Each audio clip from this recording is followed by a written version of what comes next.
Covered, especially as we are proceeding into this level 3 lockdown stage. And there's a couple of things that I want to go through with regards to the regulations, because I see even on social media and amongst people in general, there's a lot of question as to what we can and cannot do.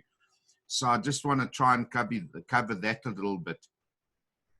Now, Evan, just before I go into the regulations, I want to do a follow-up on a statement I made during the course of the last 2 weeks with regards to these disinfecting tunnels that a lot of people are starting to make available for sale and are wanting to put up at their businesses and all the rest of it. And I'd just like to read a couple of comments that were posted in my broadband on the 30th of May, that was yesterday.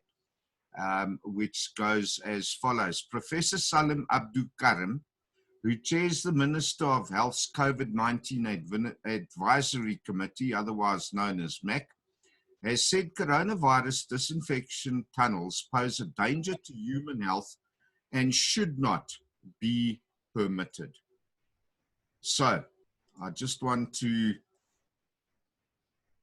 reiterate that last statement, where he has said, okay, I'm just admitting the Zoom users quickly. Okay, there we go. Robert's joined us, Piers joined us. Good afternoon, guys. I'm just covering a quick statement made on my broadband by Professor Karim, where he says that the coronavirus disinfecting tunnels pose a danger to human health and should not be permitted. His comments come during a presentation of COVID-19 trends in the country as of 28 May. My broadband previously reported on the development of these tunnels, which are intended to be placed at entrances of areas and buildings where many people may congregate, such as shopping malls, grocery stores, offices, and factories. These container-like boxes are fitted with sensors that detect when a person moves through them, which then activate a sanitizing spray. The solution is said to kill the virus and disinfect people and objects passing through. One such tunnel reported on sprays, or let me rephrase that and put it in context. One such tunnel reported on sprays a non-alcoholic solution with sodium sulfate as the active ingredient to disinfect people and items which they are carrying. According to the company which manufactured the tunnel, the European Food Safety Authority regards it to be safe for human use. Multiple other tunnel manufacturers told my broadband that the various sanitizing solutions they employ are also safe for use on humans. However, Professor Karim has warned none of these sanitizing agents have been properly tested and that the practice is harmful and holds no benefit in curbing the spread of COVID-19. Karim explained human disinfection processes do not form part of the government's coronavirus prevention toolbox, and said these structures should simply not be permitted. One of the issues which is causing great consternation is a tool that's being used which is not in the toolbox. Wow. Okay, so we got a tool that's not in the toolbox. That could be said for a lot of other areas as well. And that is the process of human disinfection, and they are particularly being used in tunnels, Karim stated. He claimed the substances used in the disinfection tunnels could be harmful to humans. The spraying of humans with chemicals and putting humans through fumigation tunnels is potentially dangerous. It can damage the eyes, it can cause skin rashes, and it can affect breathing, Karim said. The professor stated that there was little or no evidence for the safety of the chemicals that they are used or that are used, and the side effects thereof remain largely unknown. All right, so basically the statements are made with regards to the skin irritation, the burning of the nose. I still remember saying, can you imagine spraying some deodorant in certain areas of the body just to get and to picture and imagine what these disinfecting tunnels could in actual fact do for you. So I thought I'd just cover that one with you guys again, give you a little bit more insight into it. Again, it's entirely your choice. If you are presented with one of these tunnels, I am in no position, and I definitely will not advocate you have to use it or not have to use it. That is your constitutional right of choice. It's entirely up to you. And well, those that have got some experience burning themselves with deodorants can only give you the information. You need to digest it in whichever way you fancy. So having said that, just before we go on with the regulations, which won't take long at all, let's hear if there are any other late call-ins this afternoon. ZS6OPS standing by.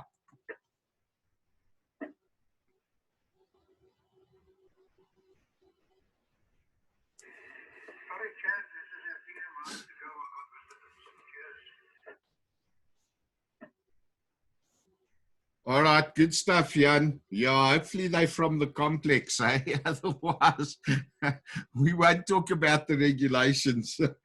Okay, Jan, have a good one. ZS6OPS returning. Right, guys, let's just quickly go through some of the regulations with regards to what we can expect on level 3 and what we can't expect. Now, I know there's a lot of hype about level 3, and everybody is sort of generally under the impression that the lockdown is over. Well, sad news for you, the lockdown is most definitely not over. And I think we all need to be fully aware of that. The only time that we are in essence permitted to leave the house is to travel to and from work, or to attend a school or learning institution once they actually and officially open. And that will only be, well, both of those will be subject to carrying of a permit. The attending a school, definitely a permit is needed for interprovincial travel.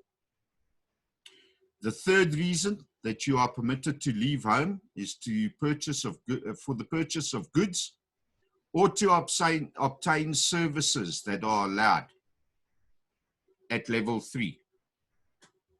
So where all the retail shops, etc., have opened up, you may now quite openly leave home to go and purchase any of the clothing that the store is offering, or any of the other retail products that are available, or any other bits and pieces of equipment, including hardware stores, etc., etc., etc. You may also leave home to exercise, and you may only exercise between 6 a.m. and 6 p.m. on condition you do not do it in groups.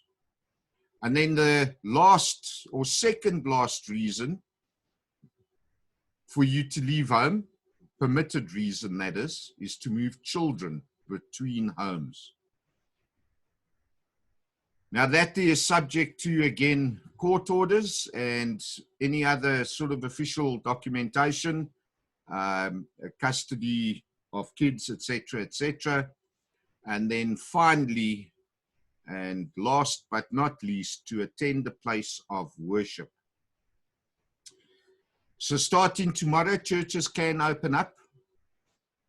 Businesses can open up. Virtually all the businesses, the retail stores, etc., can open up.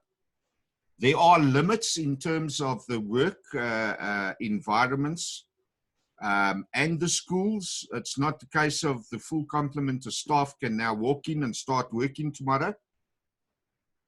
I think we're still limited in phase 1 to 30%, which will be increased In the next phase, however, we definitely have to abide by the occupational health and safety regulations that have been put in place. I do know for a fact that every workplace needs a compliance officer. I think that's the correct term for it. There has to be a very specific COVID-19 plan documented and put in play for every single business premises. And you are not allowed to go out without wearing a mask. You're not permitted into, or will not be permitted into, shopping centers, shops, workplaces without having a mask. You have to sanitize. Soap and water has to be available for the washing of hands. I know specifically for the staff. However, I think that that may well be extended to visitors as well, to the workplace. I need to be careful with the word visitor. The schools, only grade 7 and grade 12 might be going to school tomorrow or from tomorrow. I believe the Minister of Basic Education will be doing a briefing tonight at 1800, as many of the unions and organizations have called for this not to take place. Okay. The places that still remain closed, I think that's the biggest bone of contention at this stage, is any place or premise which is normally open to the public, where cultural, sporting, entertainment, leisure, exhibitional, organizational, or similar activities may take place, is closed to the public, and all gatherings at these places or premises are prohibited. In other words, the only places that you are allowed to go to, let's be quite honest, is the retail stores, shopping centers, local corner cafe if they are open, the hardware stores, to your place of work, to your school, to your spouse's house, or to church. All other gatherings are still prohibited. I know that there's a question, what is going to happen with first aid training institutions or institutions that are not training the schooling level, but things like first aid, firefighting, all the rest of it. I'm not too sure where that stands, because I haven't been able to find anything specific on it, even though they are a workplace. Do they fall under the education side? Which sector do they fall under? If so, which way do we in actual fact go with this?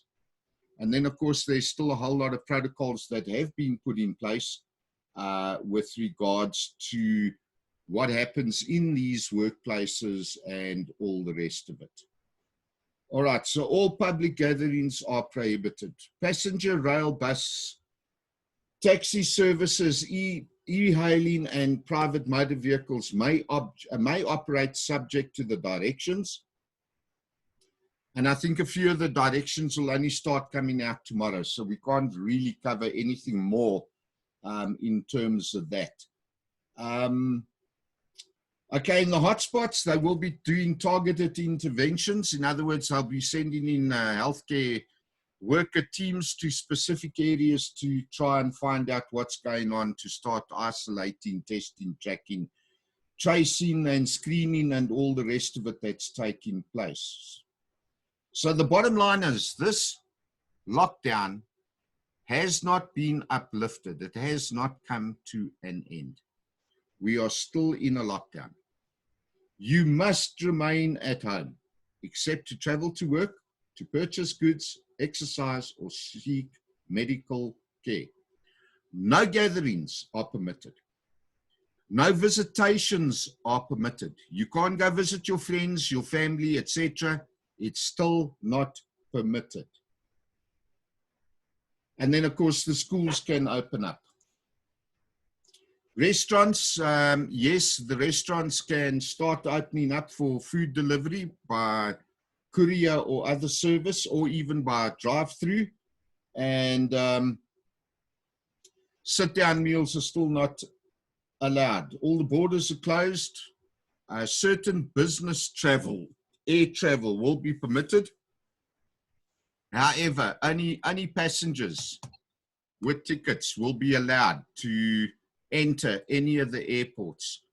The only airports that are open, King Shaka, Cape Town, OR Tambo, and Lanseria are the only airports that are actually permitted to allow flights out. And I think Lanseria has to comply with a few extra regulations and obtain additional information before each flight. So just if you do intend traveling, consider that one as well. Throughout this lockdown level 3 period, please make arrangements for the social distancing at work. Please adhere to it. Stick out or stay at least 1.5 meters apart. Sanitize as regularly as possible. And of course, submit yourself to screening. Wear your masks, wash your masks, keep those clear and or clean at least, not clear. Avoid crowds and gatherings and clean your work surfaces on a very regular basis. Now, to those people over the age of 60 and any persons with comorbidities or any underlying medical conditions in particular, anything to do with the chest, the heart, or the lungs, please stay at home. Work from home or don't work at all. Do not travel unless it's absolutely necessary. Personally, personally speaking, I would recommend that everybody with underlying medical COPD cases as well, I've mentioned that, heart, lungs, anything to do with the chest, instead of making a plan to go out and purchase your own groceries, maybe you can organize somebody who is younger, somebody who is not as high risk, somebody who might in actual fact be in a position to work at home and to avoid large gatherings and places, or could even do the ordering online and deliver it to you. So please, people, take this seriously. If you are over the age of 60, don't take chances and don't play games. Do not take chances with this. The next couple of months is what's really going to show what is going on. And I think if those over the age of 60 take a chance now, you might not feel too good in a couple of weeks' time. So please work from home or don't work at all. And please bear in mind that Johannesburg is, the city of Johannesburg, has already been declared a hotspot. And we live in Johannesburg. I know there's several listeners that are out on the West Rand. Joburg is, you know, yeah, where we are, Roodepoort, Helderkruin, this borderline. This is the city of Joburg. We are not the West Rand. The West Rand starts Krugersdorp, headed out west. The West Rand at this stage is not a hotspot or declared hotspot. The numbers are still low. So if you are in and around the Johannesburg area, please be aware that it is a hotspot. Okay, so other than that, I don't have anything else to cover in terms of the actual regulations themselves. We'll see what the directions look like over the next week in particular, because this is now where the rubber meets the road and the ministers actually come together and they start putting down very specific stipulations, which we will have to monitor. We might not always agree with them. We might find them ridiculous. However, they then become the law. And again, personally, I really don't think this has anything to do with the law. This has got to do with your own personal safety, your own personal health. And at the end of the day, we need to look out for each other and save lives. That's all it's about. It is about the saving of life. Every life is precious, people, no matter what the age. Right, global figures, 6,104,980,000 total confirmed cases, The US is sitting at 1.7 million, Brazil 498,000. Brazil really became the epicenter of South America literally within a 10-day period. They've overtaken Russia, United Kingdom, then Spain and Italy, then France, India, Germany, Turkey, Peru, Iran, Chile, Canada, Mexico. Mexico sitting down at 87, Saudi Arabia 85. And of course, China. China was our benchmark, and look how many of them have gone above China. China at 84,000. Global death toll, 370,078. And as at last night, around about 2,100 again, I should imagine, the South Africa statistics are 701,000 tests have been conducted. 30,967 confirmed cases, and that constituted an additional 1,827 new cases in that 24-hour period. Our death toll at this stage in South Africa is now sitting at 643. People, these numbers will increase as more tests are undertaken. Our positive case to test ratio, as we sit at the moment, is at 4.4%, and our death toll is sitting at 2%. 2.07% of all the confirmed cases have lost their lives. All right, on that note, the last thing I think I should bring up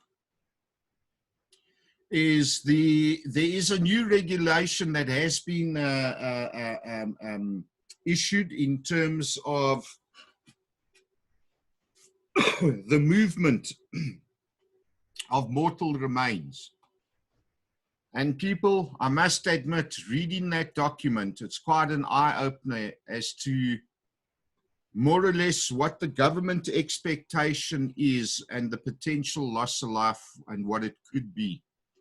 I know that many of the projected models for Africa alone are putting us somewhere in the region of 300,000 to 500,000 people that could lose their lives due to COVID-19 over the next couple of months.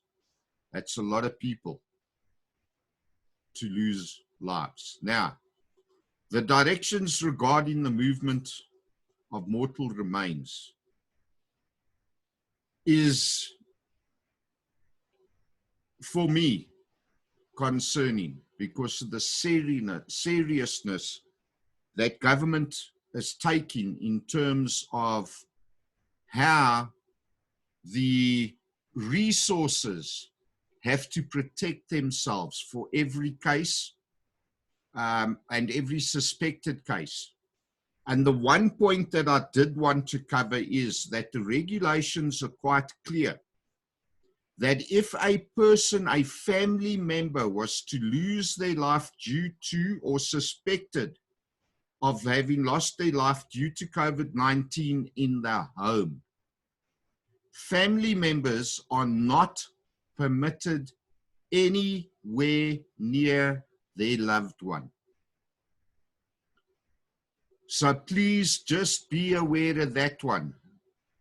And that's, you know, this is a very emotional subject, and a lot of people will want to embrace. And I know I've been there. Our paramedics that are up will agree and will understand what I'm saying here.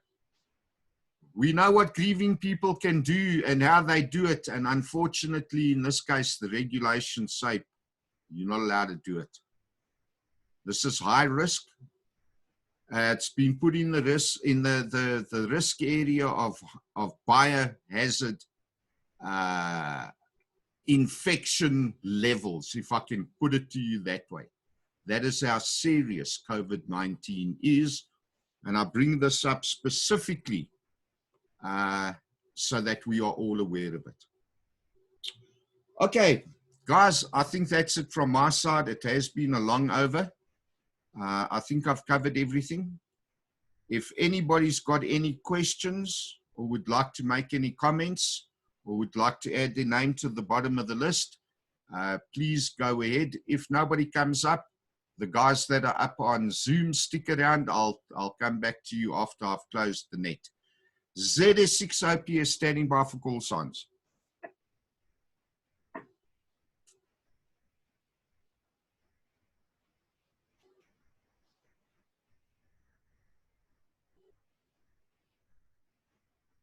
All right, good stuff. Nobody else has come up.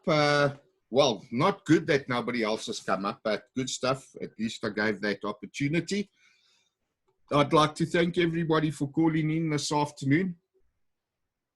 I think from tomorrow, the MCOM Assist Cert volunteers will be standing down and no longer be carrying out 4-hour shifts 3 times a day. So for those guys that have done so, since when did we start? I think the 15th or the 16th of March.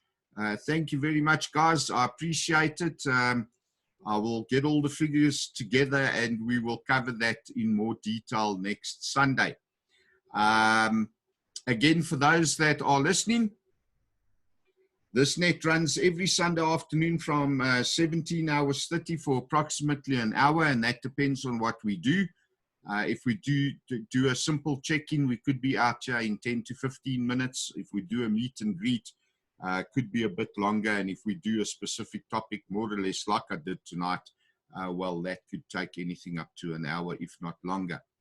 The net is open to all qualified radio amateurs. And I say qualified, what I mean by that is not only have you qualified, but that you've also paid up your ECRN license fee. And as I've said, you don't need to be a member of any body, entity, or otherwise to join the net. You're more than welcome to join us, especially if you have an interest in MCOM.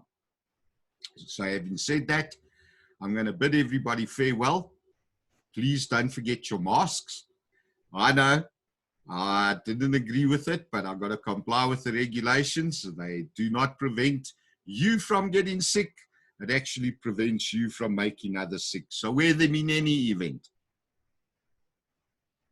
Wash your hands on a regular basis, and we'll get you tomorrow night. We'll see what happens with the World Health Organization briefing. If there's anything specific, 1900 tomorrow night, being Monday, we will pick it up there. Be safe, be prepared, and of course, be happy. This is Zulu, Sierra 6. I almost forgot my call sign. ZS6, Oscar Papa Sierra, now releasing 145.625 for general use. Cheers all.